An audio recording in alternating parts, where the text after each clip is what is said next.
You know, Bob, when buying a home, some folks like the idea of buying a condo because of the maintenance-free aspect of it. But the qualification and process of buying a condo is a little different than a house. And you know what, Rick? Let's talk about that.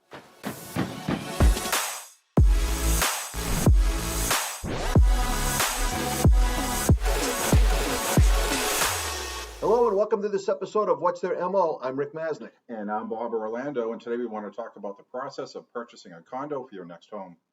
Yeah, the first thing to take into account is there's an extra monthly component to your housing expense, which is the condo fee or the homeowners association fee. Yeah, and Rick, you know something? I noticed you said housing expense and not housing payment. Yeah, that's because the condo fee is used in the calculation of your housing expense for qualifying purposes for the mortgage, but that component gets paid directly to the homeowners association. Yeah, exactly.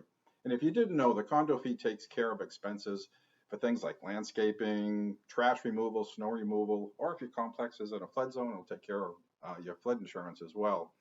But it's also included in the portion of the payment is your master insurance policy, and that policy covers the entire complex. Yeah, the master insurance is something that we like to say is covering from the studs out. And that means that, God forbid, the property were to be destroyed by fire, hurricane, natural disaster, something like that, then the shell of the building can be rebuilt. But each individual unit owner has their own insurance policy for that unit. It's called an HO6 policy, kind of like renter's insurance. And basically, as an example, if you have more expensive kitchen cabinets or more expensive lighting fixtures, your insurance policy is going to be unique to your individual unit versus someone else's.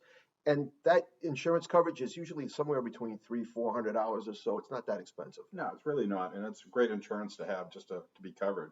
But getting back to the process, your lender is going to need some additional information from the complex. So what they'll do is they'll send out a questionnaire to the association, and some of the information that's going to be requested is how many units are rented versus owner occupied. Are there any delinquencies in the condo association fees with their borrowers? Or is there any future litigation or pending litigation that's going on, and in addition to other things? But the answers to this questionnaire can really affect the financeability of the unit or even the complex. Yeah. And along with that, if you're trying to finance a condo with an FHA mortgage, traditionally the project needs to be FHA approved, which means the association has provided their budget and other necessary items to the FHA for the approval. And that approval streamlines a lot of the stuff that we just talked about. Right, right. But the good news is that the FHA recently reinstated something that was called spot approval. And what that does is that the lender can now individually approve a unit versus trying to approve the entire complex for FHA financing.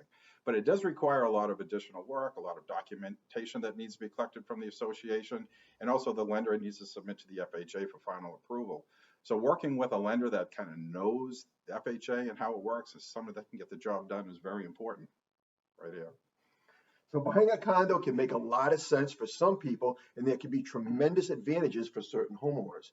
Now, if you found this information useful or helpful, please like, share, and subscribe to our channel. If you know someone else that this information could benefit, please pass this video on to them. But for now, that concludes this episode of What's Their MO? I'm Rick Masnick. And I'm Bob Orlando, and we'll see you next time.